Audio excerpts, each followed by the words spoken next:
আসসালামু আলাইকুম প্রিয় শিক্ষার্থীরা, সকলকে স্বাগতম জানাচ্ছি ষষ্ঠ শ্রেণীর গণিত ক্লাসে। আশা করছি তোমরা সকলে আমার কথা শুনতে পারছো এবং আমার যে পিছনে বোর্ডটা আছে সেই বোর্ডটিও দেখতে পারছো। সো আজকের ক্লাসে আমরা কি পড়ব? আজকের ক্লাসে আমরা দশমিক ভগ্নাংশ সংক্রান্ত অঙ্কগুলো করব এবং শুধু তাই না, দশমিক ভগ্নাংশর যে আমাদের অনুশীলনীটা আছে আমরা অনুশীলনী থেকেও অনেকগুলো অঙ্ক সমাধান করব। সো চলো দেরি না করে শুরু করা যাক। অনেকের সাথে হয়তো আমার পরিচয় আছে, আবার অনেকের কাছে একদম নতুন। সো এটা হচ্ছে আমার একটা শর্ট ইনফোর মতো। আমার নাম হচ্ছে জারিন তাসনিম বিনতে মোশাররফ। আমাকে সবাই নর্মালি জারিন আপু বলেই চিনে। আর 5 বছরের বেশি সময় ধরে তোমাদেরকে পড়াচ্ছি, এই 10 মিনিট স্কুলেই আছি অনেক বছর ধরে। আর এটা ছাড়াও আমি হচ্ছে ব্র্যাক ইউনিভার্সিটিতে কম্পিউটার সায়েন্স অ্যান্ড ইঞ্জিনিয়ারিংয়ের স্টুডেন্ট, পড়াশোনা করছি শেষ ইয়ার আর কি, লাস্ট ইয়ার। সো যে কোনো দিনের আর কি পড়াশোনা শেষ হয়ে যাবে। ওকে, সো এটা তো গেল। এখন চলে আসি একদম ক্লাসটা শুরু করার আগেই। তোমরা কিন্তু অনেকেই মাস্টার বুকের নাম শুনেছো, তাই না? সো আমাদের এই যে দেখো অনেকগুলো মাস্টার বুক আছে, প্রত্যেকটা সাবজেক্টেরই আমাদের মাস্টার বুক আছে। তুমি ষষ্ঠ শ্রেণীর শিক্ষার্থী হলেও তোমার জন্য মাস্টার বুক আছে, সপ্তম শ্রেণীর হলেও আছে, এবং নবম বা দশমের যারা আছে তাদের জন্য কিন্তু মাস্টার বুক আছে। এই মাস্টার বুকগুলো তোমরা রকমারি.com সহ বিভিন্ন অনলাইন পেজ থেকে কিনতে পারবে।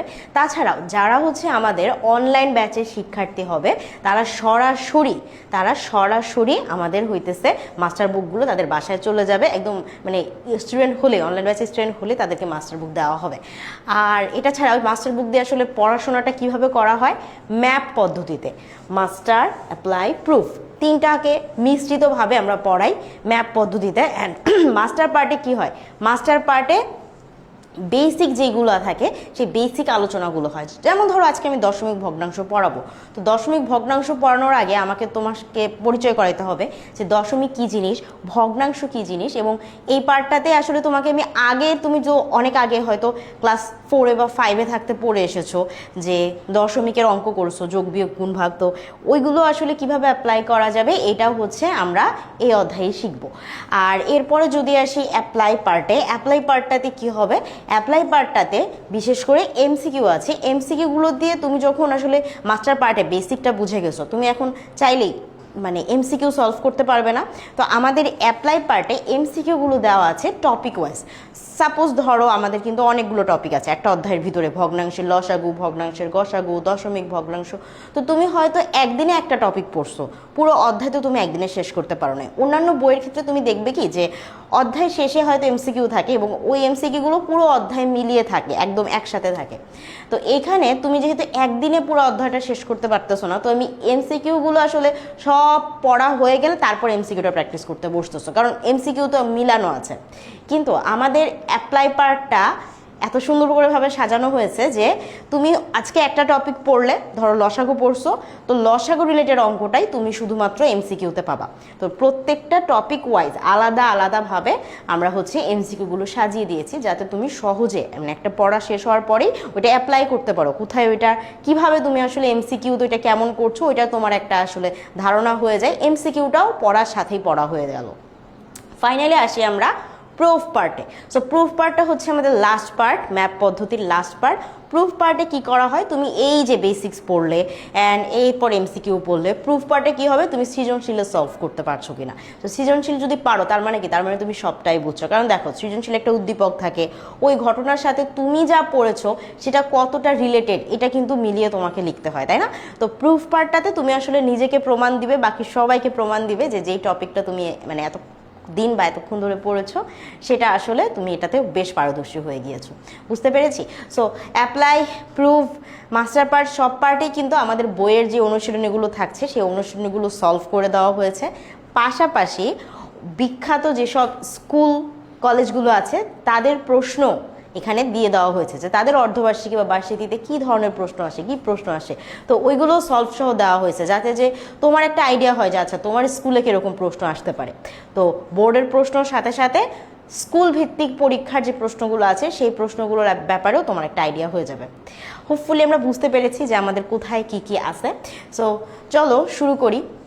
আচ্ছা, 10-10 10-10-এর কথা নিশ্চয়ই আমরা সবাই শুনেছি। 10-10 কি? 10-10 হচ্ছে 10 মিনিট স্কুলের একটা আর্টিফিশিয়াল ইন্টেলিজেন্স। এটা কি করছে? এটা তোমাকে হেল্প করতেছে যে 24 ঘন্টা তোমাকে আসলে সাপোর্ট দিচ্ছে। সাপোজ ধরো আমাদের ক্লাসটা শেষ হয়, ক্লাস শেষ হওয়ার পরেও কিন্তু আরও আধা ঘন্টা একটা টাইম থাকে যেখানে স্টুডেন্টরা চাইলে কি করতে পারে, মেসেজের মাধ্যমে তাদের প্রবলেমগুলো সলভ করে নিতে পারে। আমাদের সেটাকে বলা হয় টিচার 2। সো আমি হচ্ছে টিচার 1, যারা তোমাদেরকে যে প্রাইমারিলি তোমাদেরকে পড়াচ্ছি, আমাকে সামনে দেখতেছো। আর তার সাথে সাথে একজন চ্যাট বক্সে আরও একজন শিক্ষক থাকে, যে তুমি হয়তো আমাকে অনেক প্রশ্ন করতে পারছো না, আমার ক্লাস দেখতেছো, সো প্রশ্ন তো করতে হবে, তোমার যদি একটা প্রবলেম হয় আমি সেটা কীভাবে বুঝবো? সো তুমি সেই টিচারকেই ইনবক্সে করবা। এটাতে সুবিধা কি, যে অনেকজনের সামনে প্রশ্ন করতে অনেক ইতস্তত বোধ করে, বাট যখন তুমি তাকে পার্সোনালি টেক্সট করতেছো তখন তো শুধুমাত্র তার আর তোমার মধ্যে কথা হচ্ছে। সো এগুলো অনেক সুবিধা আছে। সো ক্লাস শেষ হওয়ার পরও আরও আধা ঘন্টা কিন্তু উনি থাকেন, তার সাথে তুমি তোমার প্রবলেমগুলো শেয়ার করতে পারো, সে তোমাকে সলভ দিতে পারতেছে। আর এইটা ছাড়াও ধরো ক্লাস শেষ হয়ে গেছে, আমাদের ডাউট সলভিং সেশনটাও শেষ হয়ে গেছে, এখন তুমি কি করবো? হঠাৎ তোমার রাত 3টার সময় যে মনে হলো যে আয় হায় এটার উত্তর কি হবে, এটা কিভাবে সলভ করবো? সো তুমি যে জাস্ট এই যে ধরো এই যে এরকম একটা আমাদের 10 মিনিট স্কুলে যারা হচ্ছে অনলাইন ব্যাচে ভর্তি হবে তাদেরকে এটা দেওয়া হবে, এই ডাউট সলভিং, মানে এরকম একটা ডাউট সলভিং সেশন, যেখানে এই যে একটা এআই আমাদের 10-10-10-10কে যে তুমি যদি জাস্ট এখানে প্রশ্নটা প্রশ্নটা লিখলে সে তোমাকে উত্তর দিয়ে দিবে। ধরো একটা ক্লাস করতেছো, তুমি আমার ক্লাস করতেছো, আমার ক্লাস করার সময় 14 মিনিট 13 সেকেন্ডে তুমি একটা কথা আমি তোমাকে বলছি বা একটা টপিক সম্পর্কে আলোচনা করতেছি, এইটা তুমি হচ্ছে বুঝো নাই, ঠিক আছে, তুমি এটাতে প্রবলেম ফেস করছো, তাহলে এটা কি করবা? সো এই যে তুমি 14 মিনিট 13 সেকেন্ডে আমার কথাটা বুঝলা না, তুমি ওকে যে শুধুমাত্র লিখবা যে 14 মিনিট 13 সেকেন্ডে জারিন আপু কি বললো, ও তোমাকে এটা সামারাইজ করে দিবে যে আমি এই সময়ে কি বলছি, অ্যান্ড সেটার সম্পর্কে সে বিস্তারিত তোমাকে লিখে দেবে। সো কোনো টপিক যদি তুমি ক্লাসের মধ্যেও না বুঝতে পারো, তার জন্য সে তোমাকে হেল্প করবে। ইভেন তোমার যদি এমন হয় যে আজকে তুমি ভুলে গেছো, আজকে ধরো বৃহস্পতিবার বা যে বাড়ি হোক, তুমি ভুলে গেছো যে আজকে তোমার রুটিন কি, আজকে তোমার কি কি ক্লাস আছে, তুমি যে শুধুমাত্র জিজ্ঞাসা করবা যে হ্যালো 10-10 আজকে আমার রুটিন কি, আজকে আমার কি কি ক্লাস আছে। সো 10-10 কিন্তু তোমাকে সেটার উত্তরও দিয়ে দিবে। বুঝতে পারছো? ওকে, সো এই ছিল মোটামুটি আমাদের আলাপ। সারাদিন তোমাকে হেল্প করার জন্য 10-10 থাকছেই আমাদের। অ্যান্ড এখন আসি আমাদের একটু পড়াশোনা শুরু করি। সো আমরা স্টার্ট করি 10 নম্বর অঙ্কটা দিয়ে। দেখো 10 নম্বর অঙ্কে কি বলছে, তমা এক ব্যক্তি, তমার নিকট আছে 50 টাকা। আচ্ছা, সে তার ছোট ভাইকে 15.50 টাকা দিয়ে দিল এবং তার বন্ধুকে 12.75 টাকা দিয়ে দিল। তার নিকট কত টাকা রইল? প্রথমত তমার কাছে কত ছিল? 50 ছিল। সে কাকে কাকে দিল? তার ছোট ভাই এবং তার বন্ধুকে দিল, ঠিক আছে। তারপর আসতেছে জিজ্ঞাসা করতেছে তার নিকট কত রইল। তাহলে আমরা প্রথমে বের করি যে তমা অ্যাকচুয়ালি কত টাকা তার ছোট ভাই এবং তার বন্ধুকে দিয়ে দেয়। তাহলে আমরা এখানে লিখি যে ছোট ভাই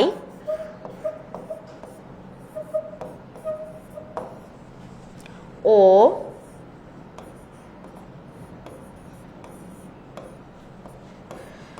বন্ধুকে দিল, কত দিল বলো তো? কি হবে? দুইজনকে দিছে না, তার মানে দুইটা যোগ করি আমরা, হ্যাঁ, যে এত এত টাকা সে দুজনকে দিয়ে দিছে। ছোট ভাইকে দিছে 15.50 টাকা প্লাস বন্ধুকে কত দিল? 12.75 টাকা। আচ্ছা, সো এখন 15.50 সাথে 12.75 যোগ করতে হবে। আমরা হচ্ছে এখানে একটা পেজ নিয়ে রাফে করে ফেলি। হ্যাঁ, তোমরা করবা কি, খাতার পাশে একটা দাগ টান দিবা, দাগ দিয়ে করতে পারো।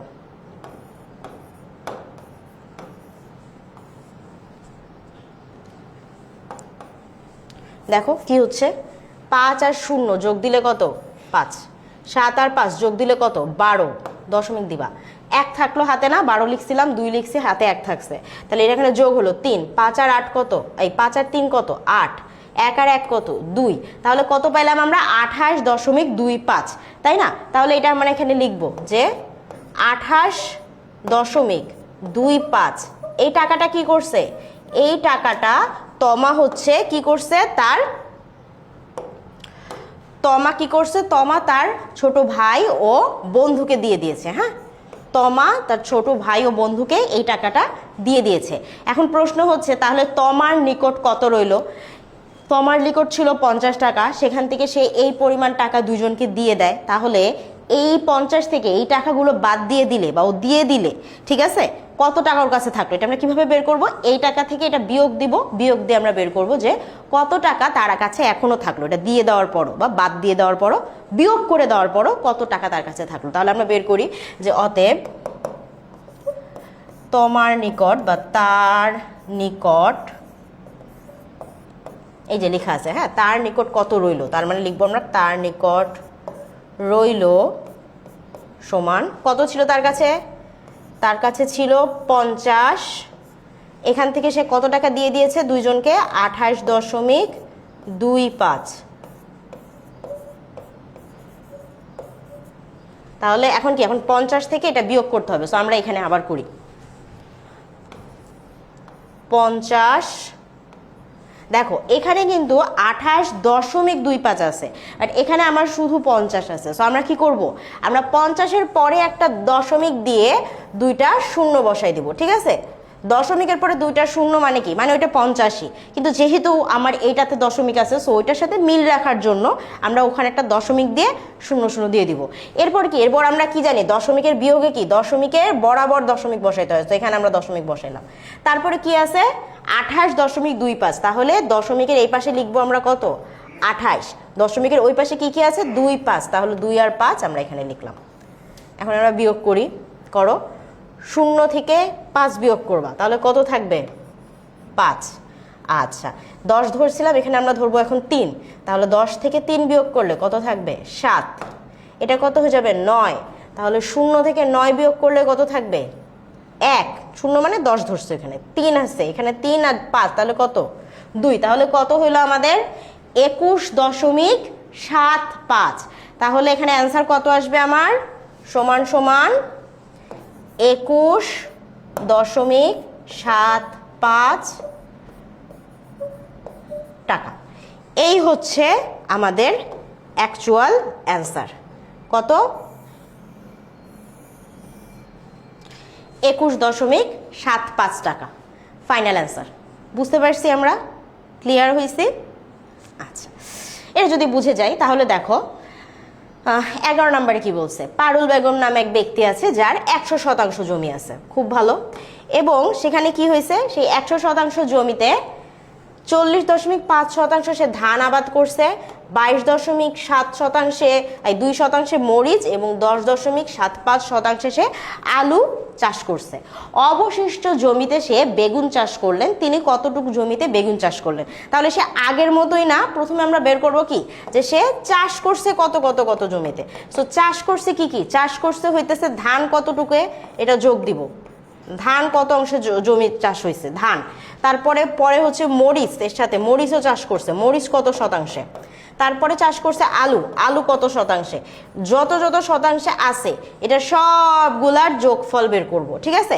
সো যোগফল বের করে যতটুকু সে চাষ করলো, চাষ সমান আমরা যত পাইলাম, এখন আমরা জিজ্ঞাসা করতেছে যে কি বাকি জমিতে, অবশিষ্ট জমিতে সে বেগুন চাষ করছে, বেগুন কতটুকুতে চাষ করলেন। তাহলে বেগুন কতটুকুতে চাষ করলেন এটা আমরা কিভাবে বের করতে পারি? দেখো তার মোট জমি কত ছিল, 100%, এগুলোর মধ্যে অলরেডি চাষ করে ফেলছে এই জমিটুকু। তাহলে বেগুন যদি অবশিষ্ট শতাংশে চাষ করে থাকে, তাহলে 100 থেকে এই চাষ যতটুকু করছে, চাষ এই যে যোগটা করার পর যত পাবো আমরা, এই চাষের অংশটুকু তুমি যদি বাদ দাও, তাহলে কি, তাহলে বের হয়ে যাবে যে বেগুন তিনি কত শতাংশে চাষ করছেন। মানে এই আগের অঙ্কর মতোই, যে তোমার নিকট কত থাকলো, সে কত দিয়ে দিছিল, তার নিকট মোট কত ছিল, সেখান থেকে যতটুকু দিয়ে দিল এটা বাদ দিয়ে দিলে আমরা পেয়ে যাচ্ছি অবশিষ্টটা। এখানেও সেম, ও পুরাটা চাষ করছে কতটুকু, ওর কাছে মোট কত ছিল, মোট থেকে ওই চাষের অংশ বাদ দিলে আমরা পেয়ে যাচ্ছি অ্যাকচুয়ালি অবশিষ্টটা। তো ওই অবশিষ্টটাই কিন্তু সে বেগুন চাষ করছে, তাই আমি লিখছি যে বেগুন সমান মোট মাইনাস চাষ। বুঝতে পারছো না? করতে পারবা না এটা? ওকে, সো এটা আমি করাইলাম না, একই অঙ্কই। আচ্ছা, এরপর একটা দেখি, একটি গাড়ি ঘন্টায় 45.6 কিলোমিটার যায়, খুব ভালো। 319.2 কিলোমিটার যেতে গাড়িটির কত ঘন্টা লাগবে? আবার বুঝো, একটা গাড়ি কি করছে, 45.6 কিলোমিটার যায়, কখন? ঘন্টায়। তার মানে 1 ঘন্টায় সে এতটুকু যায়। এখন যদি সে 319.2 কিলোমিটার যেতে গাড়িটির কয় ঘন্টা লাগবে? তো আমরা হচ্ছে এটা ওই যে ক্লাস 5-এ ঐকিক নিয়ম করেছিলাম না? ঐকিক নিয়ম কি করেছিলাম মনে আছে ক্লাস 5-এ থাকতে? আমরা এখন আবার ঐকিক নিয়ম করব। 6-এও আমরা হচ্ছে করব, কিন্তু ঐকিক নিয়মের কিন্তু আলাদাই আমাদের অঙ্ক আছে। তো আসো আমরা এটা অ্যাপ্লাই করতে পারি। কীরকম ভাবে দেখো, তাহলে ঘন্টায় এত কিলোমিটার যায়, তাহলে আমরা কি লিখতে পারি?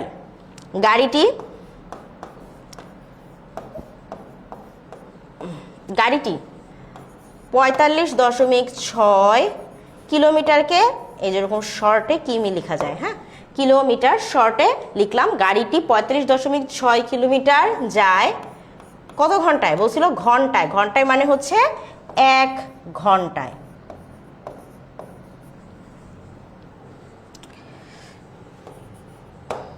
আচ্ছা যায় না লিখি যে যেতে লাগে।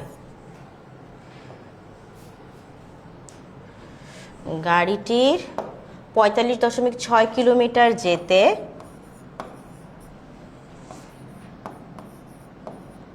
লাগে কতক্ষণ? 1 ঘন্টা।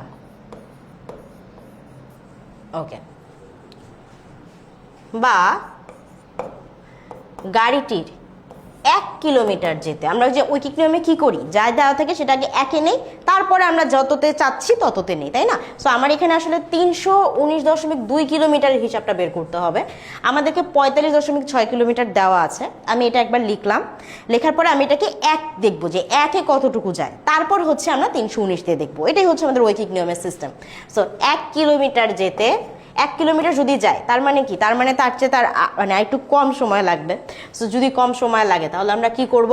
কম সময় লাগলে কি ভাগ হয়ে যাবে, তাহলে 1 ভাগ কত হবে? 45.6। ঠিক আছে? আচ্ছা, এখন আমাদের ফাইনাল প্রশ্ন যে তাহলে 319 কিলোমিটার যেতে কতক্ষণ লাগবে?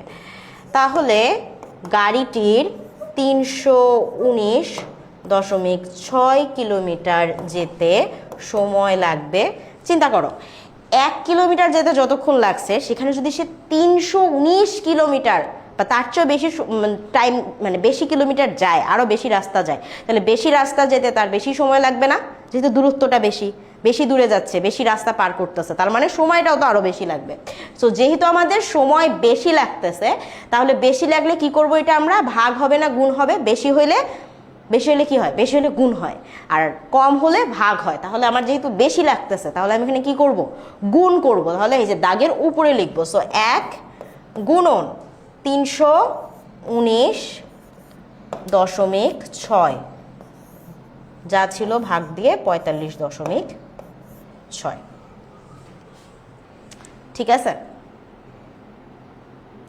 এখন যদি এই রকম ভাগের অবস্থা হয়, তাহলে এই রকম ভাগটাকে তুমি হচ্ছে একটা কাজ করতে পারো, যে দশমিকগুলো উঠানোর জন্য আমরা উপর নিচে গুণ করতে পারি। কি দিয়ে গুণ করতে পারি? দেখো 319.6কে তুমি যদি কি করতে চাও, ভগ্নাংশে রূপান্তর করতে চাও, তাহলে তুমি কি করতে পারো? 319.6 লিখবা। দশমিকের পরে কয়টা ঘর আছে? একটা ঘর আছে, তাই না? মানে একটা সংখ্যা আছে, তো ভাগ দিব 10 দিয়ে। আচ্ছা, এর সাথে নিচে অলরেডি কে আছে? 45.6। খেয়াল করো 45.6-এরও কিন্তু কি দশমিকের পরে একটা সংখ্যা আছে, এই যে 6 আছে, তো ওকেও যদি আমরা 10 দিয়ে গুণ দেই তাহলে কি হয়ে যাবে? তাহলে সেটাও হইতেছে কি হয়ে যাবে বলো তো? কি হয়ে যাবে? 10 দিয়ে যখন এটা হতেছে যাবে, তখন কি হয়ে যাবে? সে হচ্ছে এই সংখ্যাটা থেকে মানে দশমিক থেকে নর্মাল সংখ্যাতে চলে আসবে। সো আমার এখানে 45.6 না লিখে 45.6 লিখবো, আর উপরে আমরা হচ্ছে 10 দিয়ে দিব। ঠিক আছে? গুণ দিয়ে 10। বুঝতে পারলাম কিভাবে আমরা 319.6কে 3 1 9 6 করলাম, আর এখানে কি, এখানে হচ্ছে 45.6কে 4 5 6 লিখে তার উপরে 10 দিয়ে দিলাম। 319.6 এটা ছিল কি দাগটার উপরে, তাই তার যে ভাগ 10 এটা আমরা দাগটার নিচে 10টা দিছি। আর যেহেতু অলরেডি 45.6 দাগের নিচেই ছিল, এটাকে যখন আমি ভগ্নাংশ রূপান্তর করতে যাচ্ছি, মানে 10 দিয়ে ভাগ করতে চাচ্ছি, ওর 10টা আমি কি উপরে লিখব। উপরে থাকলে তার ভাগের অংশটা নিচে লিখতে হবে, নিচে থাকলে তার যেটা দিয়ে ভাগ করতেছি ওইটা হচ্ছে উপরে লিখতে হবে। সো আমি এখানে কিন্তু 10 10 উপরে হয়েছে। এখন আমরা চাইলে একটু কুটুস কুটুস করে কাটাকাটি করতে পারি। যেমন ধরো এখানেও 10, এখানেও 10, 10 10 কেটে দিলা, তাহলে আমার এখানে ফাইনালি কি আসতেছে, ফাইনালি আমি এখানে পাচ্ছি 3 1 9 6 ভাগ 4 5 6। সো আমরা একটু এখানে ভাগ করে ফেলতে পারি। 3 1 9 6 এটাকে ভাগ করতেছি কত দিয়ে, 4 5 6 হইল। সো এখন আমরা যদি ভাগটা চালাই তাহলে দেখো 4 5 6, এখানে তো আসলে এতটুকু নিলে 319 ছোট হয়, তো আমরা পুরাটাই নিতে হবে। এখন বলো এই 6 আছে, 4 5 6 আছে, আর 3 1 9 6 কত গুণ, অনেক বেশি না? সো আমরা একটু বড় বড় সংখ্যা দিয়ে গুণ করে দেখি মিলে কিনা। 4 5 6কে আমি হচ্ছে 6 দিয়ে গুণ করি, না 5 দিয়ে আগে গুণ করে দেখি কি অবস্থা হয়। 5 6 30 0, হাতে থাকলো 3, 5 5 25, আর 3 হচ্ছে 28 8, হাতে থাকলো 2, 4 5 20, আর 2 কত 22। আচ্ছা ওকে, অনেক অনেক হইতেছে, এটা বড়। তো আমরা হচ্ছে তাহলে পরের সংখ্যা 6 দিয়ে একটু ট্রাই করে দেখি কি হয়। 6 দিয়ে একটু ট্রাই করে দেখি। 6 6 36 6, হাতে থাকলো 3, 5 6 30, আর 3 হচ্ছে 33, 3, আবার এখানে হাতে থাকলো 3, 4 6 24 25 26 27। হা হা,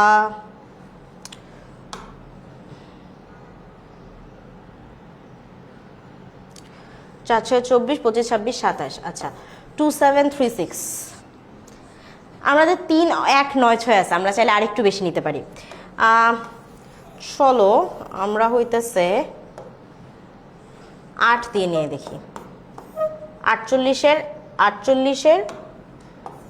8, 5 6 এই 5 8টা 40, 48 8, আর হাতে থাকলো 4, 44 4, হাতে থাকলো 4, 4 8টা 32, আর ই হচ্ছে 36।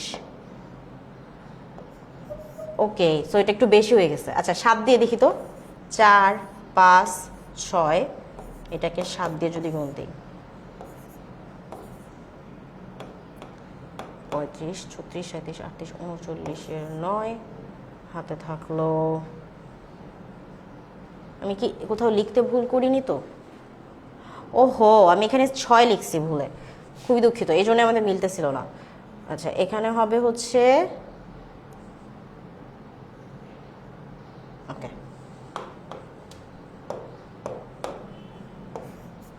2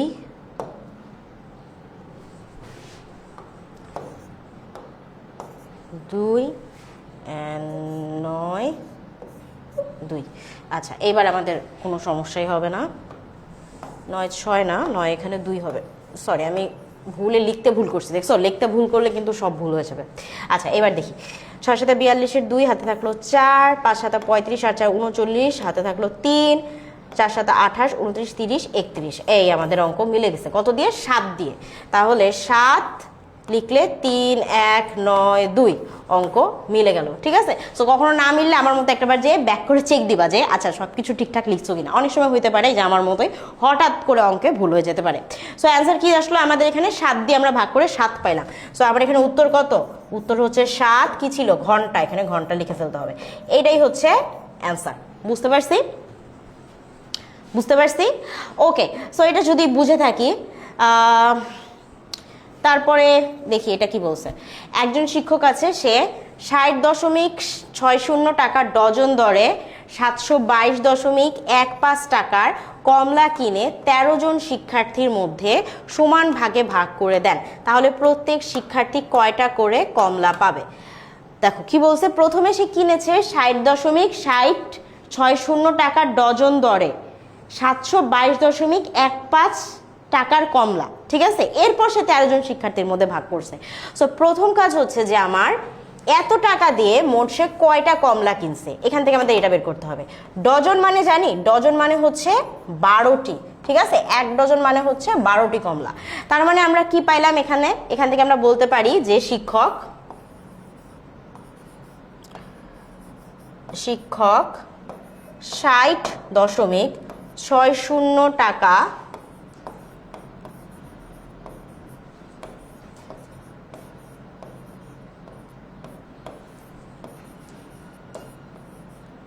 টাকা দিয়ে কিনে কয়টা কমলা বলো তো?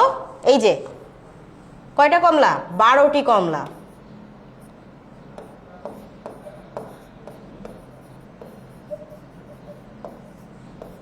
ওকে, তাহলে কি, তাহলে এখন আমরা দেখবো যে 1 টাকা দিয়ে কয়টা কিনে আর এই 722.15 টাকা দিয়ে কয়টা কিনে। তাহলে শিক্ষক 1 টাকা দিয়ে কয়টা কমলা কিনবে? 1 টাকা দিয়ে নিশ্চয়ই মানে 12টা কমলা ডেফিনেটলি হবে না, আর ওর চেয়ে আরো কম হবে, তাই না? যত টাকা এটা দিয়ে হয়েছিল, তাহলে কম হইলে কি ভাগ হয়ে যাবে, তাহলে 12.60.60 কমলা। ওকে, এইবার যেহেতু শিক্ষক 722.15 টাকা দিয়ে ফাইনালি কিনছে, তো আমি লিখবো এই টাকা দিয়ে কয়টা কমলা কিনছে। এখন দেখো 1 টাকা দিয়ে যে কয়টা কমলা সে কিনবে ডেফিনেটলি 722.15 টাকা দিয়ে ওর চেয়ে বেশি কমলা সে কিনবে, তো বেশি হইলে কি এটা গুণ হয়ে যাবে।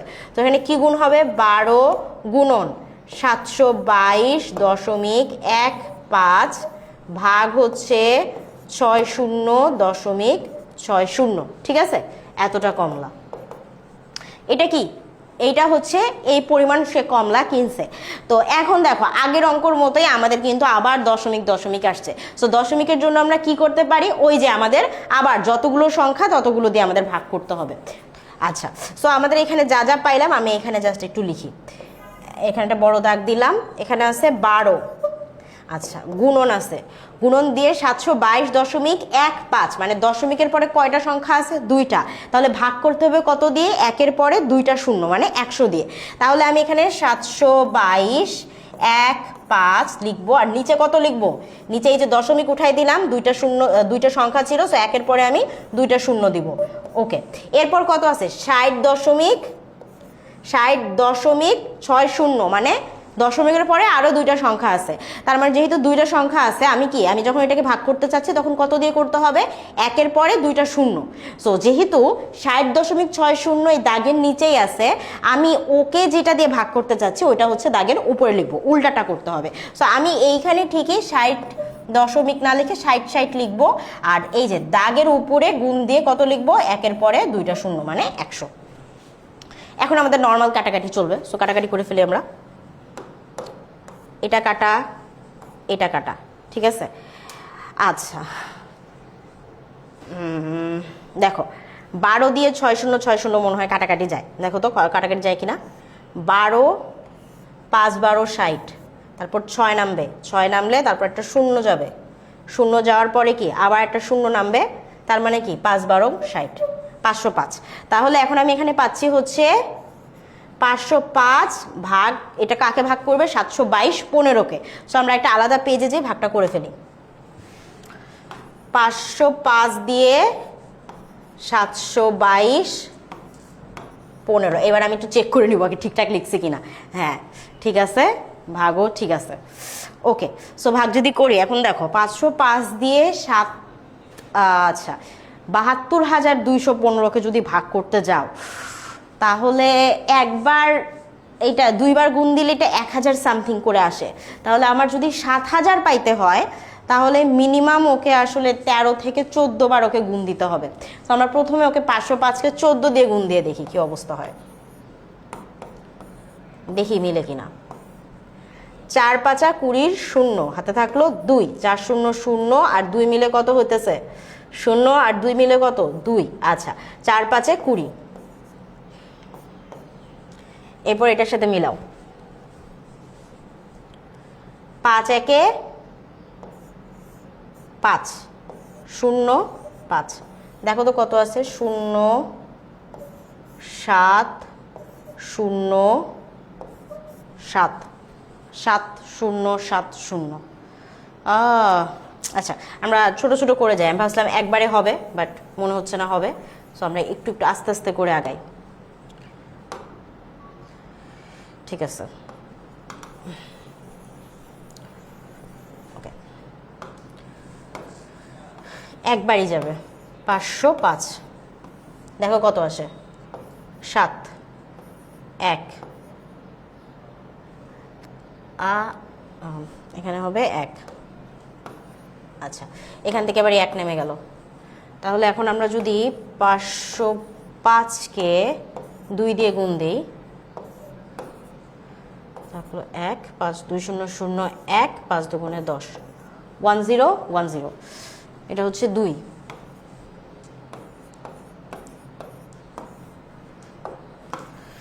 বিয়োগ করো, দেখো কত আসে, 1, 6, 1, 1, 6, 1। এখান থেকে 5টা নামায় ফেলো। এবার আবার মনে হচ্ছে 3 দিয়ে গুণ করলে মিলে যাবে, দেখি আমরা কি হয়।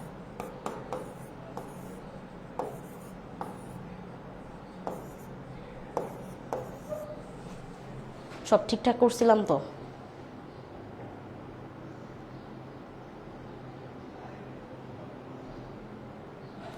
3 5 15, 5 থাকলো 1, 3 0 0 1,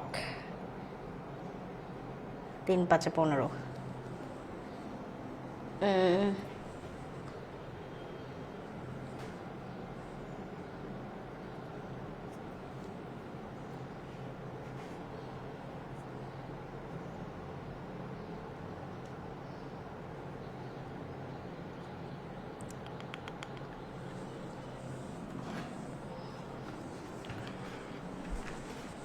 দেখো তো কি সমস্যা আছে।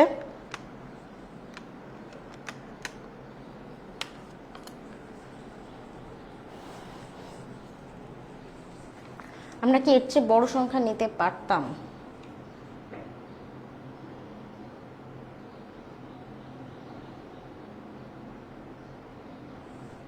আচ্ছা, আর একটু বড় সংখ্যা মনে হয় নেওয়া যায় তো।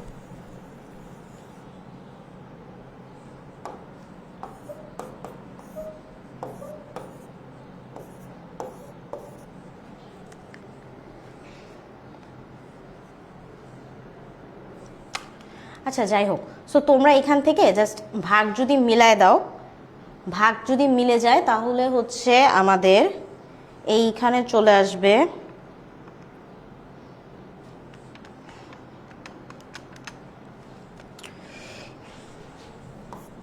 এখান থেকে ভাগ করলে এখানে চলে আসবে 143 চলে আসার কথা। ঠিক আছে, ওকে। সো আমরা এখানে কয়টা কমলা পাচ্ছি? এখানে আমরা পেয়ে যাচ্ছি হচ্ছে 143টা। কয়টা কমলা?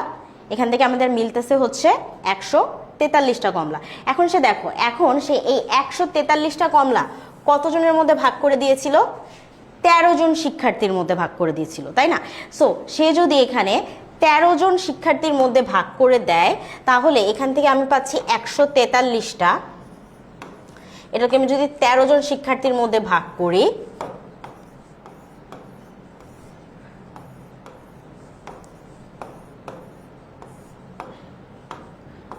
কয়টা পার পার্সন কয়টা কমলা পাচ্ছে? পার পার্সন কয়টা কমলা পাচ্ছে? তাহলে দেখো 13 জনের মধ্যে ভাগ করলে তাহলে কি হইল? অতএব প্রত্যেক শিক্ষার্থী পাচ্ছে, আমরা 13 দিয়ে ভাগ করে দেখলাম কত আসে, প্রত্যেক শিক্ষার্থী পাবে কত পাবে? কত পাবে দেখো তো? 11টি করে কমলা।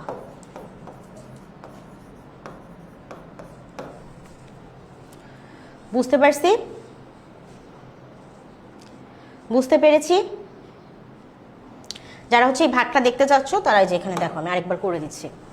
আমরা এখানে 505 দিয়ে 7, 2, 2, 1, 5 এটাকে ভাগ করতেছিলাম, তাই না? তাহলে 505 এটা তো প্রথমে একবারই যাবে। 505 ভাগ দাও, বিয়োগ দাও, দেখো 7, 1, 1, এখানে কত? 6। তাহলে এখানে কত আসতেছে? 1। আচ্ছা, না এখানে তো 2 আসতেছে, সরি 2। ওকে, সো এখানে আমার আসতেছে 217, আর এখানে আমি আবার একটা 1 নামাই দিলাম। তাহলে এখন তুমি যদি 505কে 4 দিয়ে গুণ দাও, তাহলে দেখো 4 5 20, 0 হাতে থাকলো 2, 4 0 0 2, 4 5 20, 2020 আসে, তাই না? তাহলে এখন আমাদের এই যে আমরা ওখানে বিয়োগের একটা ভুল হয়ে গেছিল আমাদের, সো 2020151 151। এইবার এখানে আমার এখানে 5 নামাও। সো এইবার আমরা যদি এটাকে একটু 3 দিয়ে গুণ করে দেখি,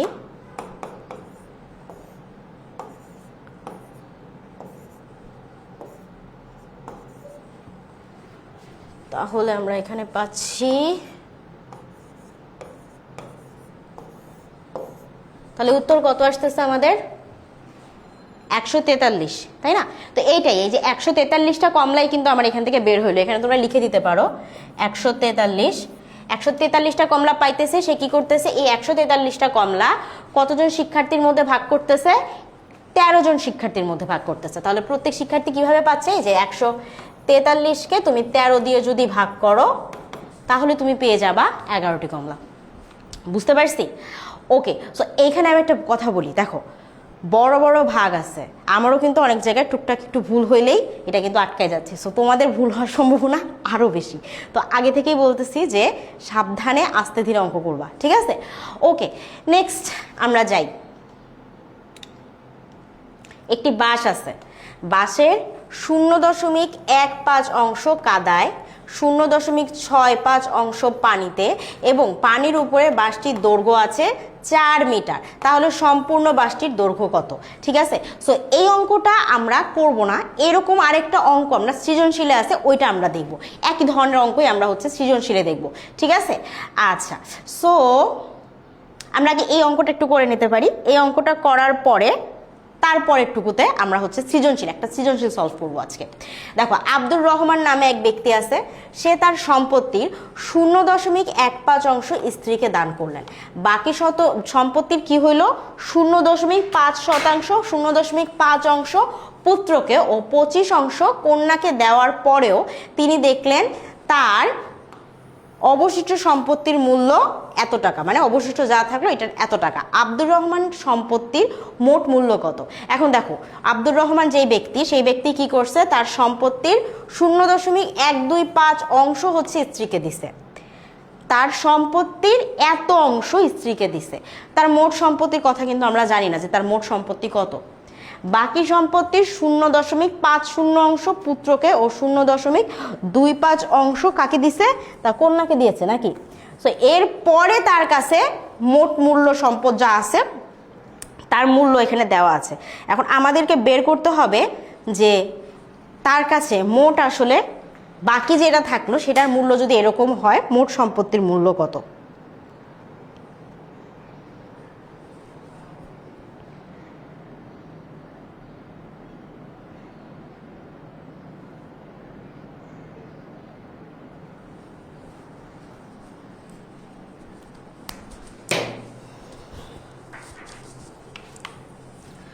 ওকে,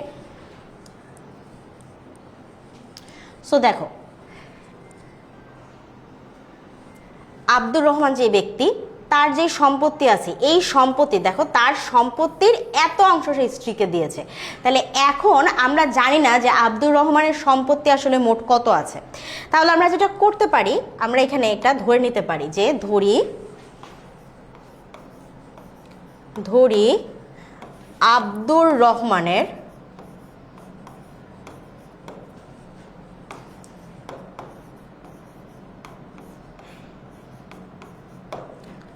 মোট সম্পত্তি বা মোট সম্পদ হচ্ছে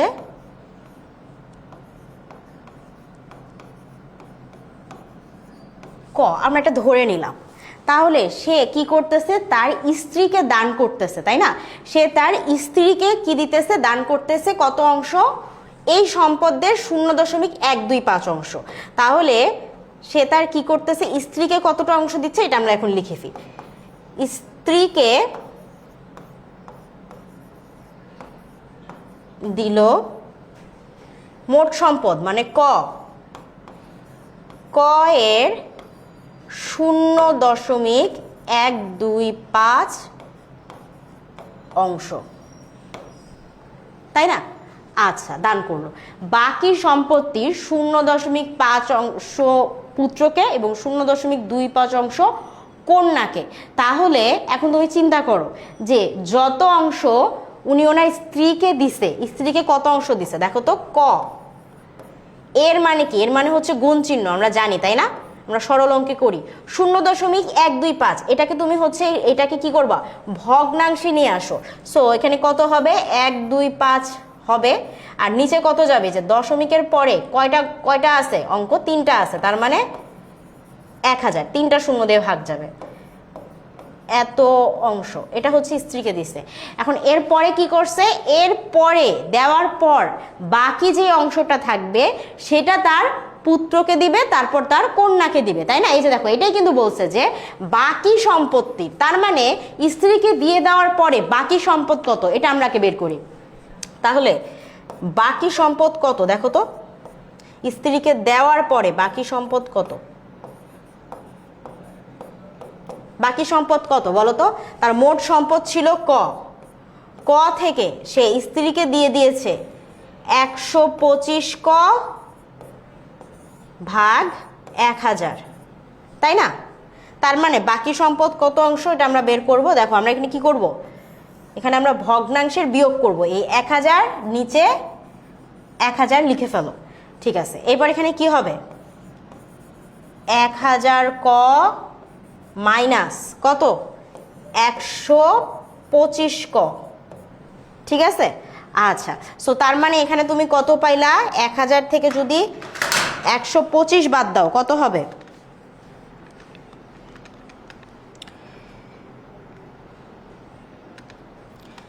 825 না 875।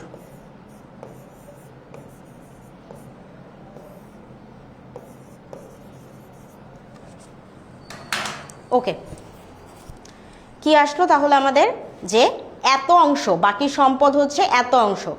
এই সম্পদ, বাকি সম্পত্তিরও 0.5 অংশ পুত্রকে এবং 0.25 অংশ কন্যাকে দিল, তাই না? তাহলে তার যে বাকি সম্পদ থাকলো, বাকি সম্পদের কি করতেছে, বাকি সম্পদের পুত্রকে দিল 0.5 অংশ এবং কি, এবং তার কন্যাকে দিল হইতেছে ওই বাকি সম্পদের কত অংশ, 0.25 অংশ, ঠিক আছে? তাহলে এখন আমরা বের করি যে সে তার কন্যাকে কতটুকু দিল আর হইতেছে তার পুত্রকে কতটুকু দিল। তাহলে এইখানে আমরা এটা পাইছি, এটা হচ্ছে তার বাকি সম্পদ, তাই না? তাহলে এখন আমরা দেখি,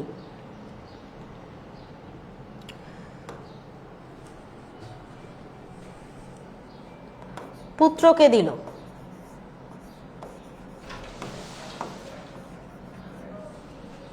কত, দিল পুত্রকে কত দিল, এই যে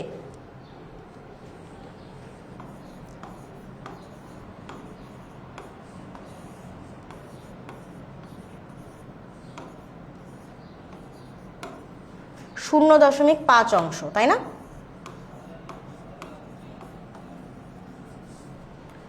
আচ্ছা, তার মানে এটার যেহেতু 0.5 অংশ, তাহলে এখন আমরা কি করতে পারি,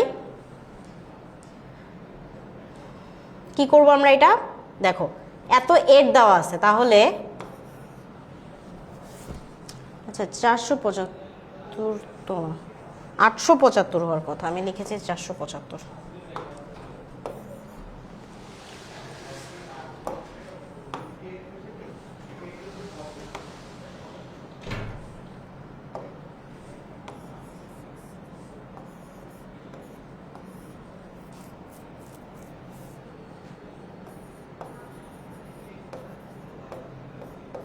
এর জন্য গুণ চিহ্ন দিলাম, 0.5 অংশ না, তার মানে কত, 5, এই যে দশমিকের পরে কি একটা ঘর আছে বা একটা অঙ্ক আছে, তাহলে আমি ভাগ দিব 10 দিয়ে। ওকে, সো এখন আমাদের এই যে এটা এত আসতেছে, এখন আমরা এটাকে হচ্ছে অঙ্ক করতে হবে। সো দেখো কি কি আসে, আমরা একটু ভাগ করে দেখি। যেমন 875 ভাগ হচ্ছে নিচে হচ্ছে 1000 আছে, তাইলে আমাদের এখানে কি কি পাচ্ছি আমরা,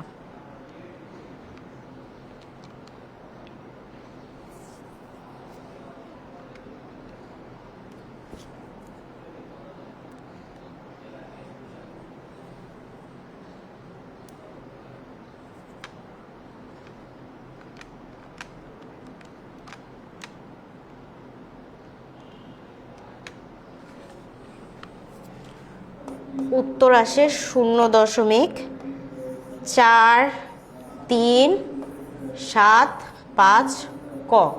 ঠিক আছে, তাহলে এই অংশটা হইতেছে সে পুত্রকে দিল। এখন আমরা যদি বলি যে কন্যাকে কত অংশ দিল, কিভাবে বের করব? Same process, same process. কিরকম? এই যে আমার 875 ক ভাগ 1000, এটার কত অংশ দিছে কন্যাকে? কন্যাকে দিছে 0.25 অংশ, তাই না? তাহলে 0.25 অংশ যদি হইতেছে কন্যাকে দেয়, তাহলে গুণ দিতে হবে না, গুণ দিব হইতেছে 0.25, মানে দশমিকের পরে 2 ঘর আছে, সো আমি ভাগ দিয়ে দিব 100 দিয়ে। এখন আমরা এতটুকু হইতেছে সে কার কি, সে তার হচ্ছে কন্যাকে দিল। তাহলে এখন কন্যাকে দিল, আমরা এটা বের করি কতটুকু হচ্ছে, আমরা ভাগটা করে ফেলবো।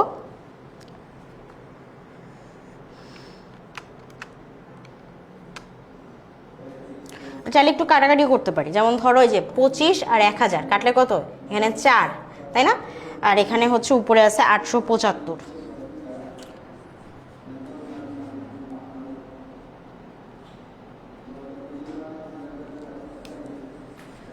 ওকে, সো কি করতেছিলাম আমরা? তাহলে দেখো আমরা একটু কাটাকাটি করে জীবনটা একটু সহজ করে ফেললাম। এখন বাকিটা আমরা হচ্ছে ভাগ দিই।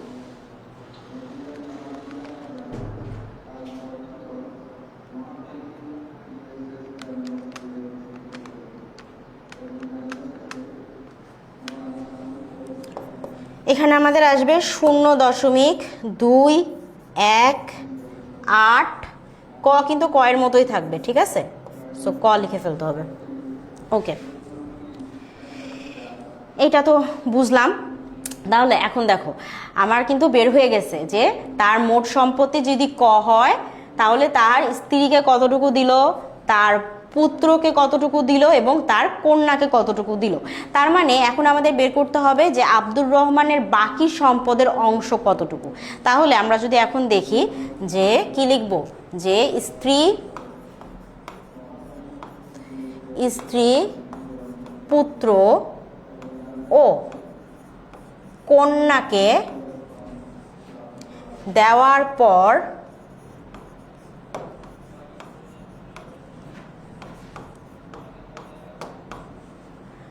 বাকি সম্পদের অংশ,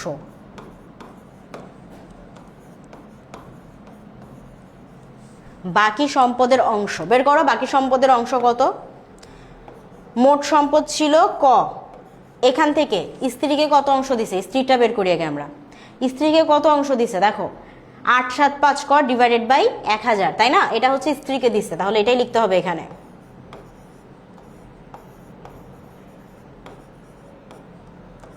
মাইনাস না, এটা হচ্ছে প্লাস, যা যা দিল এগুলো আমরা সব যোগ করব। আচ্ছা, পুত্রকে কতটুকু দিচ্ছে দেখো তো, 0.4375 ক।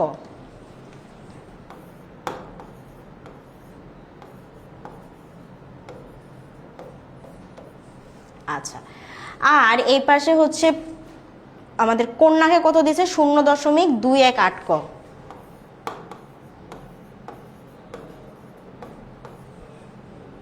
ঠিক আছে, এখন দেখো এগুলো দশমিকে আছে, তুমি চাইলে এটাকেও দশমিকে করে ফেলতে পারো, যেহেতু আমাদের হচ্ছে এখন জাস্ট যোগ বিয়োগের ব্যাপার। সো এটাকে যদি করে দাও তাহলে কি হবে, এটা 0.875 ক, এইটার সাথে যোগ হচ্ছে 0.4375 ক, আর কি যোগ হচ্ছে 0.218 ক। দেখো তো বুঝো কিনা, দেখো তো বুঝো কিনা। তাহলে কি করতে হবে, এই যে দশমিকের যে অংশগুলো আছে এই অংশগুলো যোগ করে ফেলতে হবে। তো ক বিয়োগ এই অংশগুলো যোগ করে ফেলো।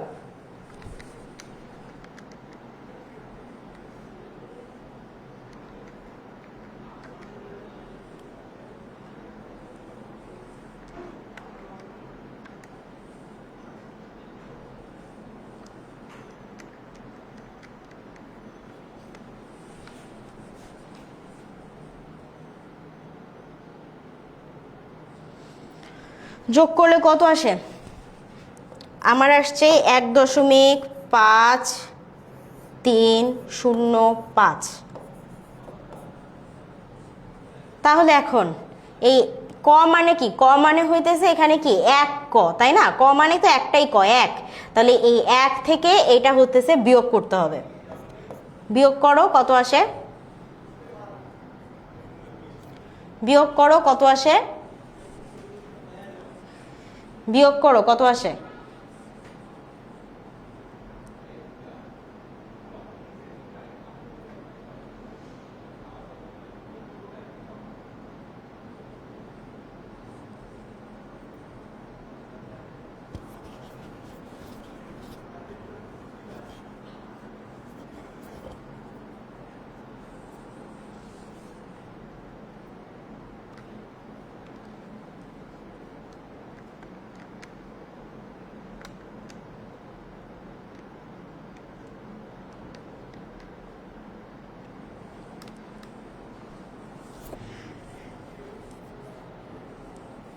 কত আসবে?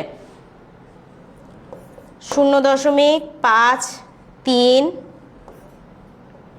0.5305 ক। এই পরিমাণ সম্পদের মূল্য কত দেওয়া আছে আমাদের? দেখো তো, এই পরিমাণ সম্পদের মূল্য কত দেওয়া আছে? এত টাকা। তাহলে আমরা এখান থেকে কি লিখতে পারি? যে যদি 0.5305 ক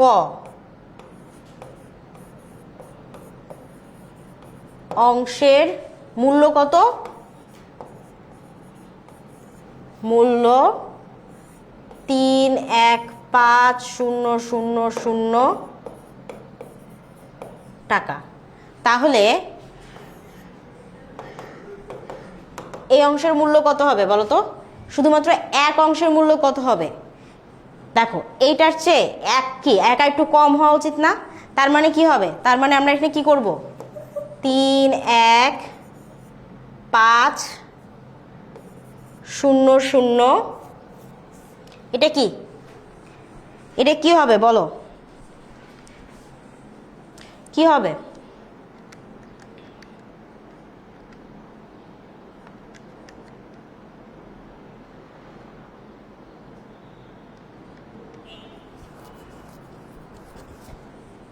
কি হবে? এটা কি হয়ে যাবে? গুণ হয়ে যাবে না?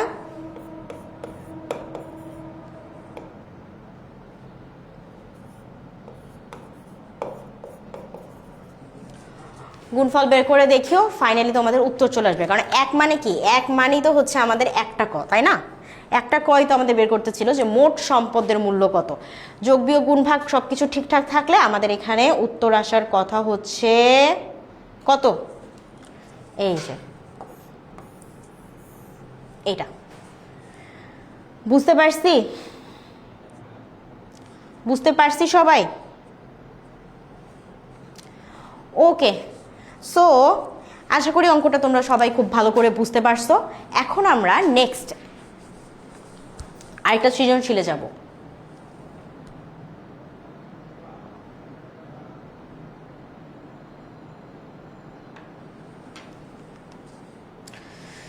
তার আগে আমরা চলো একটা এমসিকিউ অ্যান্সার করে যাই। এমসিকিউটা দেখি। নিচের কোনটি পরস্পর সহমৌলিক? কোনটি হচ্ছে পরস্পর সহমৌলিক এটা বের করতে বলছে। দেখো, আমাদের এখানে অনেকগুলো জোড়া দেওয়া আছে। বলো তো কোনটা অ্যান্সার হবে? 12 18, 19 38, 22 27 নাকি 28 25? কোনটা হবে? পরস্পর সহমৌলিক। সহমৌলিক হওয়ার শর্ত কি ছিল? যে তাদের যে কিগুলো কি ছিল? কি ছিল? ভাঙালে যে সংখ্যাগুলো আমরা পাই, একদম সহজ ভাষায় বললে ভাঙালে যে সংখ্যাগুলো আমরা পাই ওই দুইটার মধ্যে মিল পাওয়া যাবে না। যেমন ধরো এখানে কত আছে? 12 18 আছে, তাই না? তাহলে এখন তুমি দেখো, 12কে যদি মৌলিক গুণনীয়কে তুমি ভাঙাও কি হবে? দেখো তো, 2 গুণন 3 গুণন কি? 3 2 6, 6 2 12, তাই না? তাহলে আমরা কি লিখতে পারি? 2 গুণন 2 গুণন 3। আচ্ছা, আর 18 সমান কত? 18 সমান কত? 9 2 18, তাই না? 2 গুণন 3 গুণন 3। দেখো এখানে কিন্তু মিল পাওয়া যাচ্ছে, এই দুজনের মধ্যে 2 আছে, দুজনের মধ্যে 3 আছে, তার মানে এইটা কিন্তু সঠিক অ্যান্সার না। 19 আর 38 আমরা দেখি, 19 আর 38 আমরা দেখি।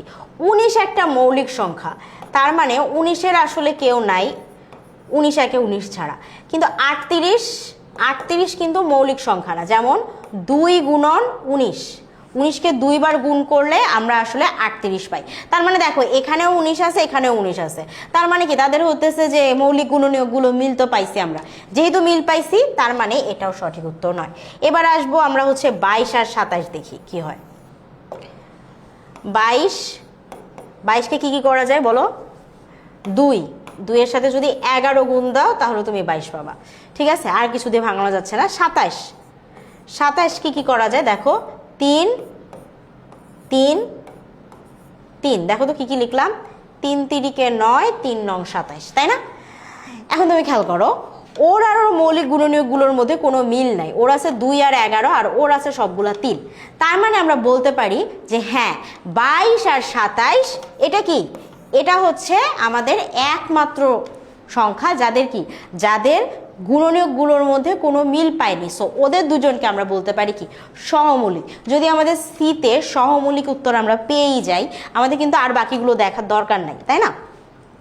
বাকিগুলো দেখা দরকার নাই। তাও যদি তোমার মন চায় যে আচ্ছা দেখতে পারি 28 কি বলে 28 আর 35 দেখতে পারি, তাহলে 28কে তুমি কি লিখতে পারো দেখো, 2 গুণন 2 4, 4 7 28, নাকি নাকি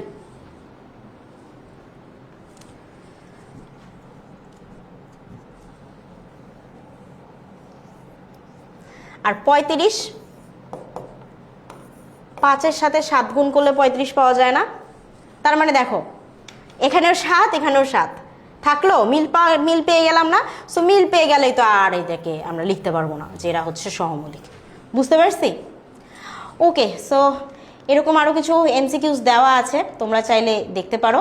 এখন আমরা হচ্ছে একটা সৃজনশীল অঙ্ক দেখে আমরা শেষ করব ক্লাসটি। একটি খুঁটি আছে, খুঁটির এত অংশ হচ্ছে কাদায়, 7/2 অংশ হচ্ছে পানিতে। নিজের একটু পড়ো তো আগে, নিজেরা একটু পড়ো, তারপর আমরা সলভে যাব। দেখো তো কি লেখা আছে, বুঝো কিনা, নিজেরা একটু পড়ি।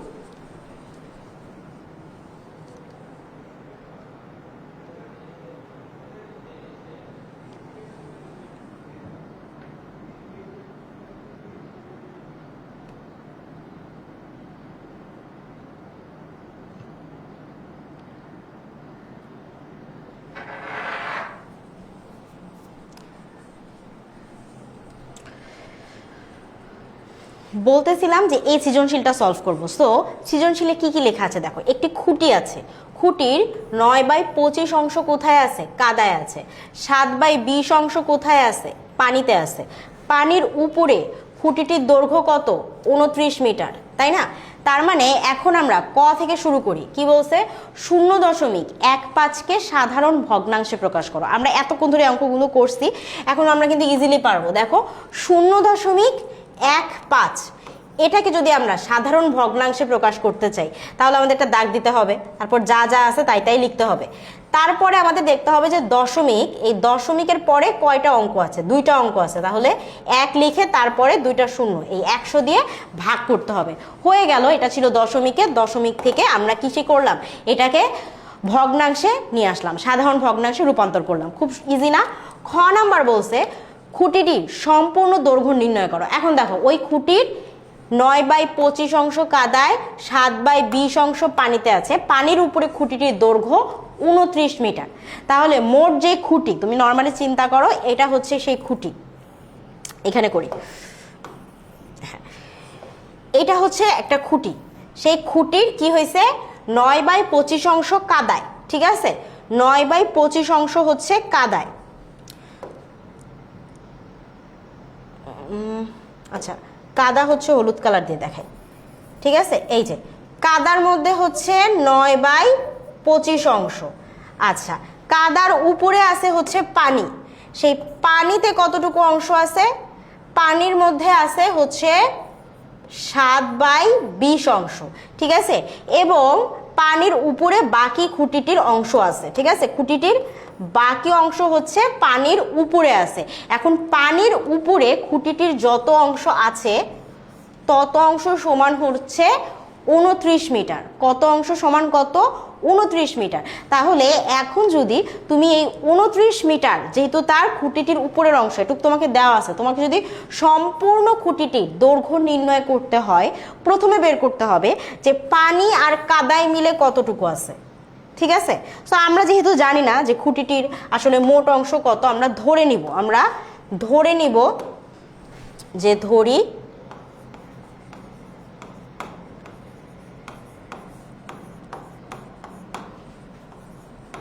খুঁটিটির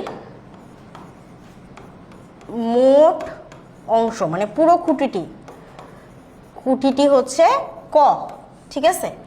তাহলে এখন আমাদের বলতে হবে যে তার পানিতে আর, আচ্ছা ক না ধরে আমরা এক ধরি, ডিরেক্ট এক ধরলে আমাদের আরোই তাড়াতাড়ি হয়ে যাবে। আমরা জানি যে কোনো কিছুর সম্পূর্ণ অংশ এক দিয়ে বোঝানো হয়। সো আমরা যদি বলি যে এক, তাহলে আমরা এখন বের করব যে খুঁটিটির কাদায় আর পানিতে কতটুকু অংশ আছে। তাহলে আমরা লিখবো যে খুঁটিটির কাদায় ও পানিতে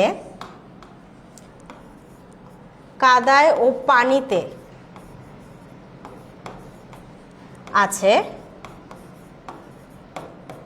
কত অংশ? দেখো তো কত অংশ? 9/25, 9/25, তার সাথে হচ্ছে 7/20।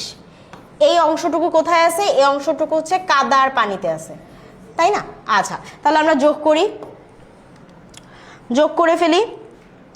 কত আসবে? 9/25। তোমরা নিজেরা পারো তো যোগ করতে, তাই না? পারবা না? নিজেরা করো তো দেখি, তারপর আমার সাথে উত্তর মিলাও।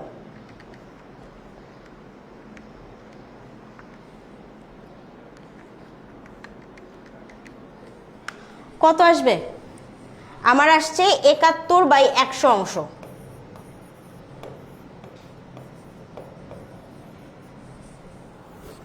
তাহলে কাদায় আর পানিতে কত অংশ আছে এটা আমরা বের করলাম। আচ্ছা, যদি এইটা আমাদের বের হয়ে যায়, এরপরে আমাদের কাজ কি? এরপরে আমাদের কাজ হচ্ছে যে তাহলে পানির উপরে খুঁটিটির কতটুকু দৈর্ঘ্য বা কতটুকু অংশ আছে এইটা বের করা। তাহলে পানির উপরে খুঁটিটির কতটুকু দৈর্ঘ্য আছে এটা আমরা কিভাবে বের করতে পারি? দেখো, পানিতে আছে এত অংশ, তাহলে পানির উপরে কতটুকু অংশ আছে?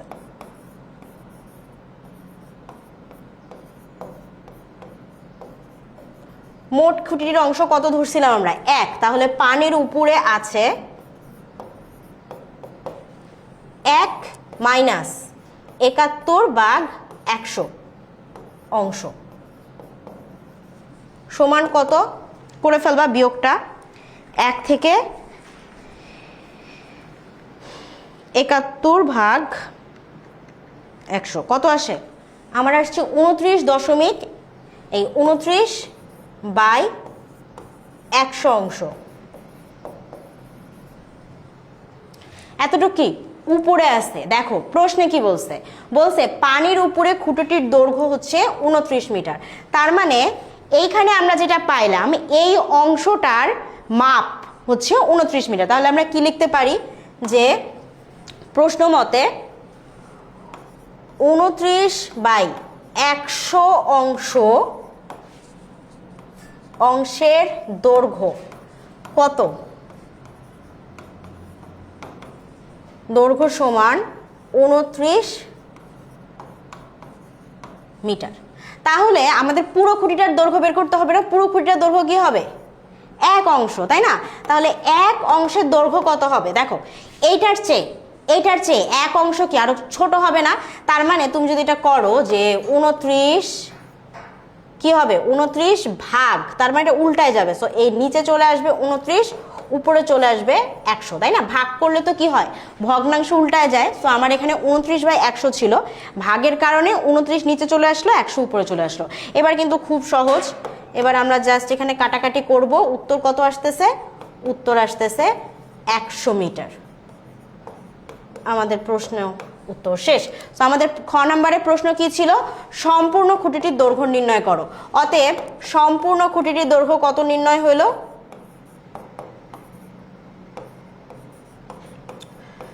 সম্পূর্ণ খুঁটিটির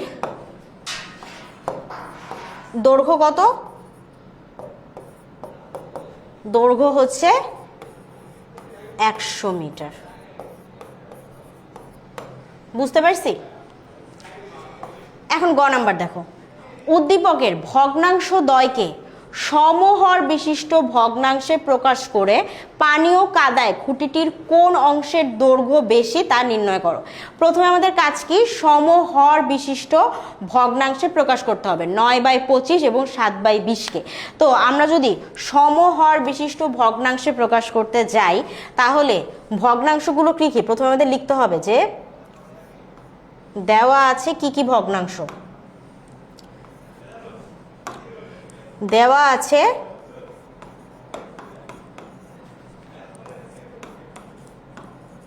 কি কি দেওয়া আছে ভগ্নাংশগুলো? 9/25 আর একটা কি আছে 7/20, তাই না? আচ্ছা, প্রথমে সমহর বিশিষ্ট করতে গেলে প্রথম কাজ কি করতে হয়? সমহর বিশিষ্ট ভগ্নাংশে প্রকাশ করতে গেলে প্রথমে আমাদের এই যে নিচের যে দুইটা আছে, দুইটা মানে কি? মানে হচ্ছে হর, হরগুলোর লসাগু নির্ণয় করতে হবে। তাহলে আমরা লিখব যে হরগুলোর লসাগু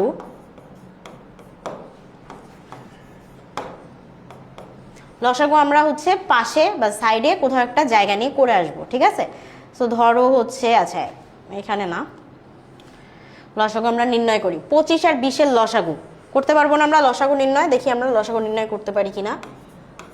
25 20 কি দিয়ে ভাগ যায় বলো তো? কি দিয়ে ভাগ যায় 25 আর 20? 5 ছাড়া তো আমি অন্য কিছু দেখতেই পাচ্ছি না। 5 5 25, 4 5 20, আর কোনো কিছু দিয়ে কোনোটা ভাগ দেওয়া সম্ভব না। তাহলে লসাগু কি কি হইল? লসাগু হইল 5 গুণন 5 গুণন 4, 5 5 25, 4 25 100। তার মানে এখানে আমার কত আসতেছে? 100। এখন আমাদের একটা একটা করে ভগ্নাংশের জন্য করতে হবে। প্রথম কাজ হচ্ছে যে প্রথম ভগ্নাংশ আমি শর্টে প্রথম লিখলাম। তাহলে কি করতে হবে? প্রথমটা হচ্ছে 100, এটার হর কত ছিল? 25, এটা দিয়ে ভাগ করতে হবে।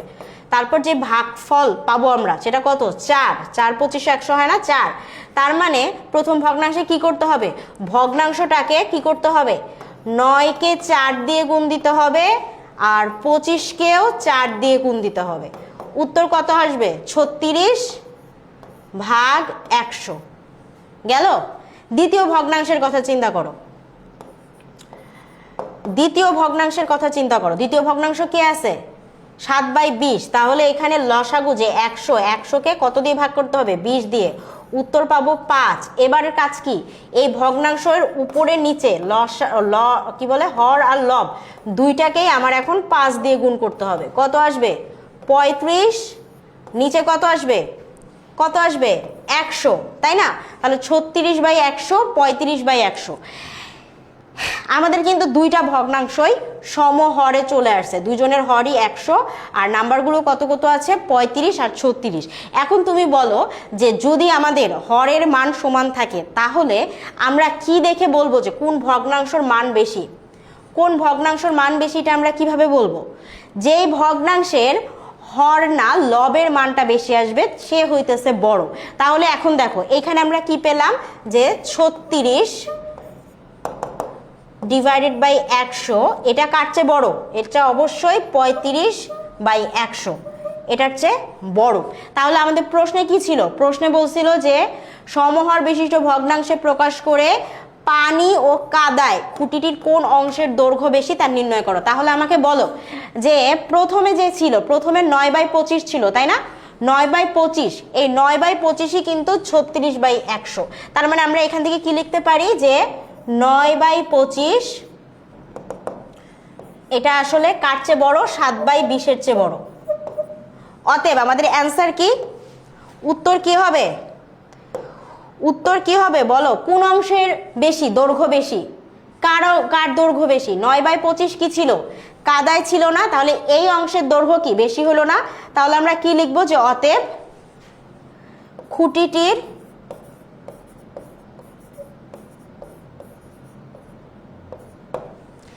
কাদার অংশের দৈর্ঘ্য বেশি।